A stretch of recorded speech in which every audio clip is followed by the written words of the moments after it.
Hey everyone, it is Lisa, your Tell It Like It Is new bestie, certified personal trainer and faster way to fat loss coach. And today we are going live to talk about workout plateaus.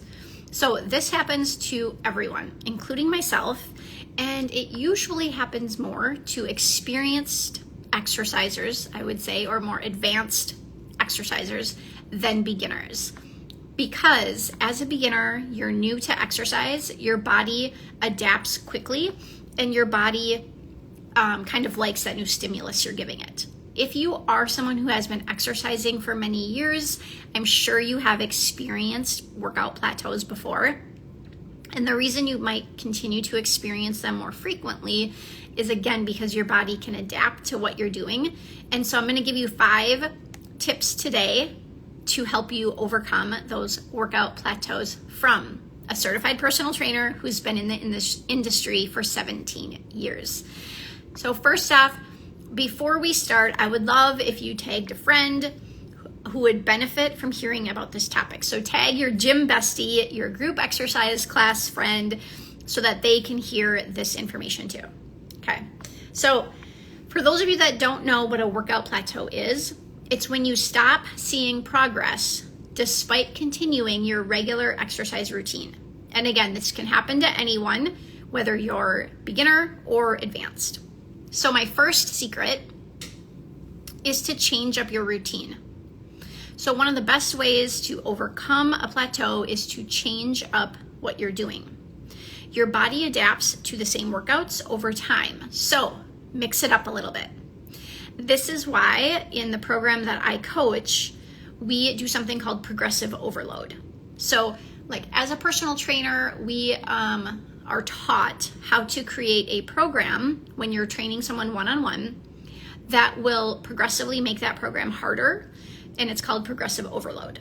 So for example, maybe you start with a squat, and then you might add weight to the squat, and then you might do the squat on a BOSU, and then you might move to a single leg squat. So if you see it, you can see like the squat is easy. You add weight to it with the dumbbells, it gets harder. Now you add a BOSU to it, it creates instability, that's harder. And then you might move to a single leg squat, which is again, a lot of balance work, a lot of coordination. That's again going to make it harder. So that would be a form of progressive overload. That's also a way you can change up your workouts. So you could take that one exercise and think, how can I make this exercise a little bit harder? Which is why I love the workouts in the program that I coach, because that is how they are programmed, is for progressive overload month after month after month. So one, you never get bored, which I love. But number 2, you're very rarely hit a fitness plateau because we are continuing to have that progressive overload every month, which I absolutely love. Okay, so before we go any further and I get into the rest of the secrets, if you are looking for that personalized guidance with a 6-week nutrition and fitness program, message the word help below and I'll send you some more information, because I absolutely love working with women to help them learn how to balance their hormones naturally through nutrition and exercise. So what I've been doing for 17 years and I absolutely love it. All right, so tip number 2 is going to go into nutrition. So this is my second secret or tip. As a trainer, it does kind of hurt my heart to say this, I'm not gonna lie, but nutrition is king. Nutrition is king. Exercise is queen, okay? When you put them together, it's like magic. On their own, you can see results, but together, that's where the magic happens. But if you're exercising and you're not paying attention to your nutrition, that is where a plateau is going to occur, because your nutrition is very important, specifically for those of you that work out 4, 5, 6 days a week.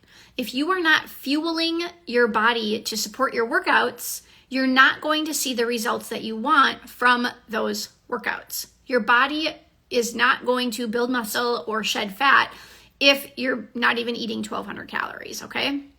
So that's why nutrition is so important. So sometimes adjusting your diet can make a big difference in helping to overcome that plateau. So how do we do that? Maybe you need to eat a little bit more food. Maybe you need to eat more protein. Maybe you need to focus more on drinking water. So try one of those things out and see if that can help you overcome your next fitness plateau. Okay, tip number 3. This one is hard for me, not gonna lie, very hard for me. Rest and recovery. I don't wanna rest. I literally just wanna keep working out. I'm like one of those crazy people that actually like to work out. And no, I don't get out of bed every day and I'm not like, oh my gosh, this is the best thing ever, I get to work out. But I do enjoy a good workout. I enjoy a good sweat. I enjoy being challenged. I enjoy the push. I enjoy all of that. So telling me to rest is tough, but I have started leaning into rest and recovery days, and I will tell you it is a complete game changer, especially if you're 40 or older. Complete game changer. Like, you will start to see fat like melt away. Not even kidding. Like, I'm not even kidding you. It is truly amazing. It's amazing. So, quick story about me. You're supposed to get 10,000 steps in, right? So I have a Fitbit. I've had a Fitbit since they first came out, and I was tracking my steps, and I was obsessive about it. Like, if I didn't get 10,000, I was like walking around my house at 10 o'clock at night. I would like do weird things to get my steps in, okay? And then one day I was like, I can't do this anymore. It takes up so much of like my mental capacity to constantly be looking at my Fitbit thinking, how many steps did I get? Oh my God, am I going to have time to get them in? Do I need to run around my house at 10:30 at night? What is going on? Can I park farther away so I can get some more steps in? Like, I was insane, you guys. So I was like, the other day, I just thought, I'm not going to do this anymore. It is what it is. I like getting like about a 45-minute walk in every day. So if I can get that in, I'm going to do it, but I'm not going to stress out about it. My non-negotiable is my 30-minute like strength workout. If I can get a walk in, great. Here was my other thing. When I was so stressed out about hitting my 10,000 steps, I was holding on to belly fat, and for some reason I could not get that belly fat off. I was doing all the things. It was not working. So about a month ago, my Fitbit stopped working, and I was like, oh, perfect timing. I have to stop being such a crazy person about my steps. So I took my Fitbit off. I'm just going to get a 45-minute walk in if I can. I have been doing that for the last month, and I will tell you, my stomach is leaner now than it was before. Why? Because of the stress that I was putting on my body by having to get in all these steps on top of my workouts. It was crazy. So allowing my body to rest and recover by not forcing it to get 10,000 steps or 15,000 steps in actually has helped me to lean out through the middle. Now, not saying that's exactly what's going to help you, but you do need to lean into these rest and recovery days because that could be the missing link in your fitness plateau. Okay. Tip number 4 is to set new goals. So sometimes we hit a plateau because we've reached our initial goals and we don't really know what else to work towards. So setting new, challenging goals can reignite your motivation and give you something new to strive for. So whether it's lifting heavier weights, maybe running a faster mile, or mastering a new skill, new goals can help you push past a plateau. So I love this one. I have been exercising for literally forever. I love movement. I always have, even when I was young. I don't necessarily set a fitness goal for myself anymore, but I do try to push myself on lifting heavier weights. So that's going to get into my next tip, but sticking with this one, I write down the weights I lift, and then every 2 weeks, I just try to bump it up a little bit and see if I can lift a little heavier, even if it's just for 2 reps or 3 reps or for 1 set. At least I know I am getting stronger because I'm trying to lift heavier weights. So that is just one way that you could do that. I think as women, we're sometimes afraid to lift heavier weights. You will not get bulky, so don't fear that. That's a myth. But I don't think we realize how strong we actually are. So pick up something heavier and give it a try. The worst that's going to happen is it's too heavy. You put it down and pick something else up, okay? So give it a try and don't shortchange yourself on how much weight you think you should be lifting.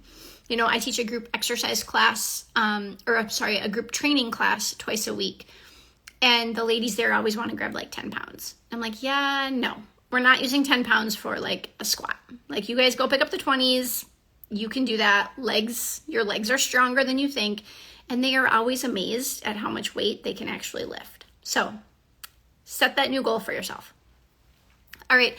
And then moving right into that is my tip number 5, track your progress. So track your workouts, track your nutrition, and most importantly, track how you feel, because this can help you identify patterns and areas that need adjustment. It also helps you stay accountable and motivated by showing how far you've come. When we don't track, whether it's your weights, your nutrition, how you're feeling, we sometimes can just get stuck in going through the motion like we're on that hamster wheel. And we just think, I'm not seeing any results. I don't know why. And it's like, well, maybe you're not really pushing yourself in your workouts. Maybe you're not lifting very heavy. Maybe you're not eating enough food. Maybe you're not taking those rest days. So really leaning in and tracking for a short while, track for 8 weeks and see how it goes for you. I would say as we get older, tracking how we feel is very important. And I think it's a lot of like, people don't talk about it a lot, right? And it can be a little harder to talk about that because it's very subjective as to how you feel. But leaning into how you do feel and then kind of working within that actually can help you feel better and lean out faster. Because if you are feeling tired and just down, like you don't have a lot of energy, the last thing you should probably do is a HIIT or strength workout. And if that's what you're supposed to do and you do it anyways, you have a higher risk of getting injured. So maybe on days like that, you do yoga or a core workout or bar or Pilates or something a little bit slower and a little bit not as strenuous on your body so that you can still get the workout in, still get that movement in you want, but you're honoring your body and listening to your body as well. So I think that's something a lot of people don't talk about, and I think that is key as we get older. So any of you that are watching live or the replay, if you have questions, just post your questions below and I will respond to them. I love hearing from you guys and helping you out in your health journey. And again, thank you for joining today and listening. Hitting a plateau is a normal part of fitness, but with the right strategies, you can overcome it and keep making progress. So again, if you need more personalized support, consider joining my 6-week coaching program. So just drop the word help below and I will send you more information. I can't wait to hear from you. I hope you have a great day.